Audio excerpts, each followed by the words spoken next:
Week 26. The big deal was a haircut. I went with a colleague to visit her stylist named Lucy. Lucy studied in the UK. She gave me a good cut. The color's a little blonde. Week 27, I decided to explore a palace. So just to give you a little orientation, this is a map I have on my wall of Seoul, and you can see Gangnam. That pink spot there is Coex. Songpa is actually pretty close to where I live. It's got the Olympic Park in it.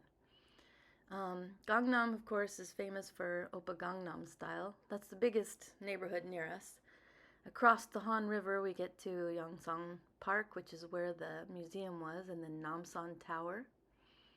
And Namsan's kind of in the middle of everything.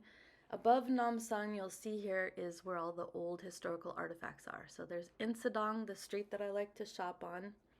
And this is Changdeokgung Palace right here, the big one when I went for Chuseok, the night light show. This is probably the most famous one because it's the largest one. But today, or this weekend, I went to a palace called Changdeokgung, and it's really beautiful. And it's actually right next to another palace called Changdeokgung. And I didn't go to that one. But Changdeokgung has a secret garden, so I did go there. And then Jongmyo Shrine is on the same land, but I didn't go there yet either. I got a lot of places to visit. I have been to Doksugang. That's a pretty small palace. And there's one more, the Gyeonwigan. It's on my list. So Changdeokgung, the reason I went there is because I'm really interested in doing a submission for the faculty art show that includes danchang. Danchang is the way they paint these palaces and the important buildings. That's the throne room, by the way. The throne room at Changdeokgung. This was probably the more beloved palace. It was inhabited up right into the 20th century. There had been times when it was the main palace because different invasions destroyed other palaces. And you can see the main courtyard is pretty large. There's always these stones that have the names of the rulers that ruled there. This is a side view of the throne room. And the throne room here, it just has, well, I think because everything here is a little bit smaller, I can get closer. Has really beautiful curtains, the golden, like, brocade cloth curtains. And there were lights on in the building.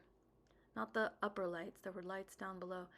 But boy, you could certainly see all the carvings, the things that they've done to make you feel like you're at the top of a mountain and in the clouds. You know, the royalty is set above all of humanity.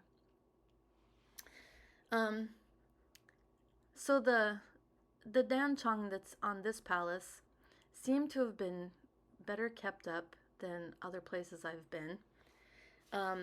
And in the secret garden, there was especially one gazebo, we'll see it in a few minutes, that they had just repainted, I think. So it had very vibrant colors. The secret garden is a UNESCO World Heritage Site, so the only way to see it is by tour. They had 100 spots for the English-speaking tour. By the time we got there were 94 spots left. So this is the big advantage of going on this tour in the wintertime. You can see there's ice on the water. This is the fishing hole that you just saw. People would go there and fish. This is our tour guide. She had a really good command of the English language, so it was fun to hear her tell us the stories of the kings. I think something like 13 kings lived in this palace.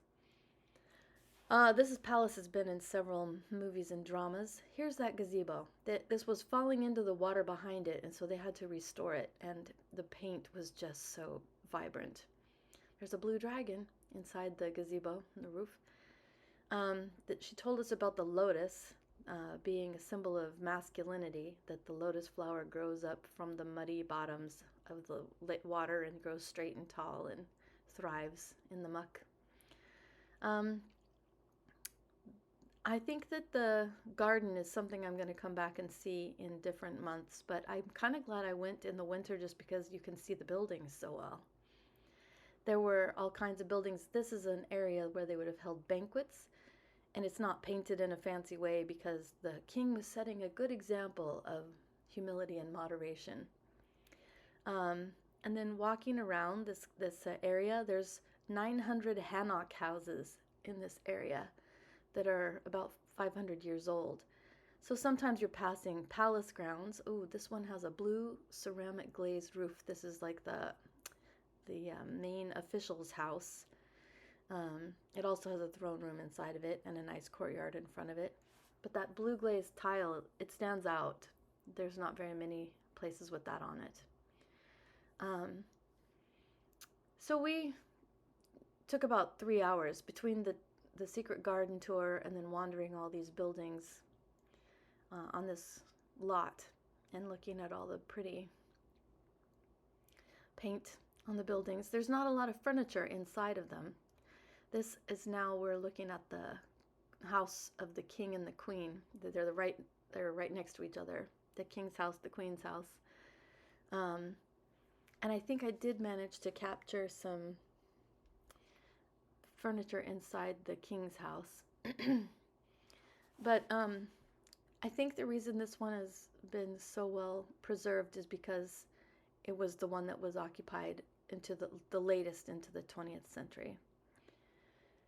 And I think I got the pictures that I need. There we go. There's some furnishings that were inside the house. They also taught us how the heating worked.